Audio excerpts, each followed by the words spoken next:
আজগো আমনেগো লইগ্যা লইয়াইছি খুবই মজাদার এক রেসিপি। সুজি যদি বাড়িতে থাইক্যা থাকে তাইলেই বানাই লইতে পারবেন এই রেসিপিগো। প্রথমে লাগবে কি? লাগবে ১ কাপের মতো নারিকেল, ১ কাপের মতো গুড়, সামান্য একটু পানি। এরপর আধ দিয়ে এক সের ডইল্যা লইবেন। যখন দেখবেন নারকেলের লগে গুড়টা মিশে গেছে, এরপরে এর মধ্যে দিয়ে দেবেন ২ কাপের মতো সুজি। আপনারা চাইলে একটু বাড়াইয়াও লইতে পারেন।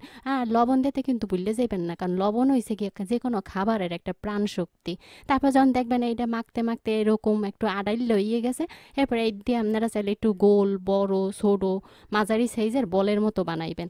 হেইয়া বানাইয়া এরপর কি করবেন, চুলাই দেবেন গরম, তেলটা গরম করতে দেবেন। তেলটা যখন গরম হয়ে যাবে, একে একে বল এই তেলের মধ্যে দিয়ে এপিট উপিট করে একটু ভাজতে লইবেন।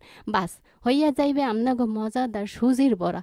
কন এর থেকে কি বড় মানে সোজা রেসিপি আর দুনিয়াতে হয়? মোর তো মনে হয় না। ভিডিওটা যদি ভালো লাগে শেয়ার করে